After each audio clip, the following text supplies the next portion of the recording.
matin. Vous écoutez Europe 1, il est 7h39, très bon réveil. On assiste peut-être depuis quelques jours à un tournant majeur dans le conflit entre l'Ukraine et la Russie. Depuis que l'armée ukrainienne a entamé une incursion sur le sol russe, une avancée d'une dizaine de kilomètres sur 40 kilomètres de large dans la région frontalière de Koursk, une trentaine de localités russes sont occupées, des populations évacuées. C'est la première fois depuis la Seconde Guerre mondiale que la Russie voit ainsi son territoire occupé par une armée étrangère. Alors, quelles conséquences pour la suite du conflit ? Pour en parler, vous recevez Eugène Berg, diplomate et essayiste, spécialiste du conflit entre la Russie et l'Ukraine. Bonjour Eugène Berg. Bonjour. Merci d'être en ligne ce matin sur Europe 1 pour nous éclairer sur cette nouvelle étape dans la guerre en Ukraine. D'abord, dites-nous, pour nous expliquer peut-être quel est l'objectif poursuivi par Kiev dans cette offensive sur le territoire russe. Bon, alors d'abord, avant l'objectif, permettez-moi de dire à peu près le timing. Ils ont choisi le 6 août, en plein Jeux Olympiques, anniversaire de Hiroshima, donc pour prendre par surprise à la fois Moscou, Poutine, son régime, et puis l'opinion publique internationale qui est occupée par les Jeux. Donc, il y a un effet de camouflage et de surprise très important. Le second élément que je vois, c'est qu'Oleksandr Syrski, l'ancien chef de l'armée de terre, qui est maintenant le chef d'état-major, d'après les informations que j'avais, il était un peu sur la sellette en disant voilà, c'est plus l'homme prodige, il fait plus de progrès, on est enfoncé dans le Donetsk et tout. Et là, il a effectué un véritable sursaut et il a gagné finalement. On verra évidemment l'opération. Il a su prendre par surprise techniquement en envoyant. Il a à peu près trompé le FSB. Et ça, c'est une deuxième défaite du FSB, c'est pas l'armée qui est chargée de la protection des frontières, de le renseignement intérieur et tout. Le FSB, une fois de plus, c'est quand même Poutine est issu du FSB. Cette lutte permanente entre l'armée et FSB va également avoir certaines conséquences. Alors les objectifs, il y en a plusieurs. C'est vraiment une espèce de gigogne. Le premier, évidemment, je l'ai dit, on prend la Russie par surprise. Et pour l'instant, on a remporté un succès médiatique, technique et de suite. Deuxième, c'est de montrer qu'on a une capacité d'initiative, alors qu'on peinait à endiguer toute la défense russe, l'avancée. La troisième, c'est se présenter en meilleure position de négociation, soit en ayant des territoires, soit en acculant finalement les Russes à négocier. C'est toute l'idée de la manœuvre de Zelensky en novembre.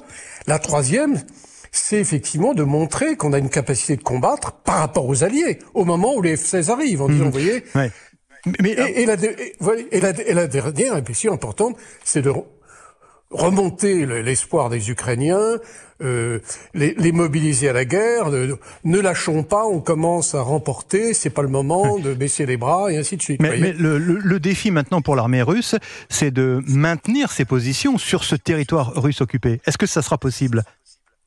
C'est tout l'enjeu, parce que là, ils vont mettre le paquet. Alors, pour l'instant, d'après les informations qu'on a, ils rapatrient des éléments de l'ex-Wagner, l'Afrique Corps d'Afrique même, ils amènent les Tchétchènes, et ils font appel à des volontaires. Là aussi, il y a des... Alors, j'écoute la radio, ils disent, voilà, il y a c'est tout l'enjeu. Est-ce qu'ils vont dégarnir...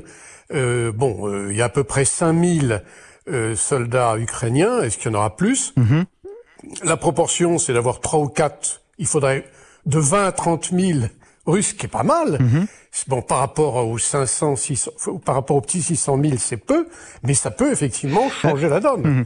Surtout si les Ukrainiens se barricadent, renforcent. Il y aura certainement des problèmes de logistique, mais enfin, traverser 30 kilomètres pour amener du carburant, des vivres, c'est possible.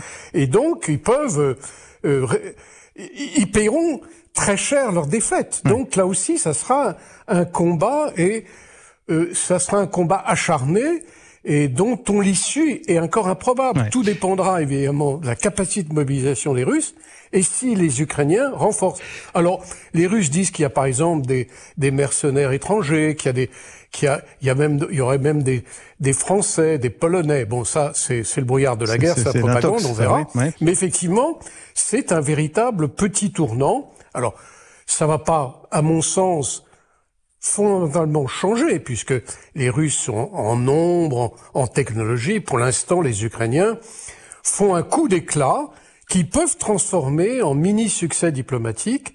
Et pour l'instant, ce qui est intéressant, pour la première fois, les Occidentaux leur disent non pas amen, ne les critiquent pas, on dit c'est normal. Oui, alors justement, c'est une offensive. Oui, c'est ça, c'est une offensive qui s'est déroulée sans réaction des Occidentaux, avec même leur approbation tacite, quoi, d'une certaine façon. Tout à fait. Ouais. Et ça, c'est nouveau, parce qu'on disait surtout ne frappez pas la Russie, n'allez pas en Russie, on veut pas s'engager. Donc, le fameux engrenage qui est en place depuis 901 jours, il se développe. Ouais. Et donc, rappelons également qu'Emmanuel Macron avait souligné l'importance de ne pas humilier la Russie. Et de fait, c'est ce qui se passe là depuis une semaine. Oui, bon, ça, ne pas humilier, ça date déjà de il y a 2 ans. Oui, d'accord, mais enfin bon. C'est vieux. Mais effectivement, là, on a humilié à la fois, je veux dire, j'insiste, parce que le pouvoir russe, il y a des strates. On a humilié une fois de plus le FSB, la maison de Poutine, dont il est fier. L'armée, Gerasimov, d'après les informations, ne croyait pas au message. Donc, une fois de plus, souvenez-vous, Eugène Prigojine le critiquait, et donc, dans sa tombe, il doit se dire, vous voyez, j'ai raison, c'est des incapables. Ouais. Donc, manifestement, on annonce, non pas des... Alors, le nouveau ministre, le nouveau McMara, j'ai écrit un petit article dans le conflit là-dessus, c'est un technicien, c'est pas encore un militaire, donc lui aussi, il n'a pas fait l'épreuve du feu. Donc, manifestement, on se prépare à un nouveau gouvernement, septembre, octobre, il y aura des élections régionales. Cet événement ne peut pas, Poutine ne réagit jamais à froid. Ouais. Il va tirer les conséquences.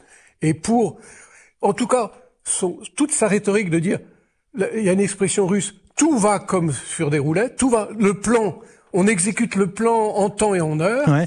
Une fois de plus, la belle machine, aux yeux des Russes, se déraille. Mais est-ce que ça peut aller jusqu'à une fragilisation de Vladimir Poutine au Kremlin, Eugène Berg ? Non, je trouvais il a la peau dure, il a été pas réélu, jusqu'à ce point-là, ouais. Simplement, non, il est bon, il faut lui rendre, il est comme d'une habileté, j'allais dire, j'ose pas le diabolique, il est très fort. C'est-à-dire qu'il va faire payer des autres, c'est évident. Alors, Gerasimov, il aime pas changer les gens. Bon, je pense pas, étant donné que c'est pas l'armée. Mais effectivement, au sein du FSB, vous savez d'ailleurs, le responsable de la division 5, il a été limogé, il est revenu. Donc, il y aura des petits mouvements, effectivement, au FSB, à l'intérieur du gouvernement. Et là aussi, il a chargé Mantourov, un vice-ministre, de s'occuper des évacuations. Si ça fait mal, parce que les gens demandent à indemniser, ainsi de suite. Si ça grippe un petit peu, bon, il y aura des têtes qui vont tomber, soit des gouverneurs, ainsi de suite. Mais par rapport à Poutine, il est intouchable, il est inviolable. C'est là l'enseignement que vous tirez. Merci Eugène Berg, merci pour ces précisions et cet éclairage ce matin sur Europe 1. Je rappelle que vous êtes ancien diplomate, essayiste et spécialiste de ce conflit entre l'Ukraine et la Russie. Excellente journée à vous, merci.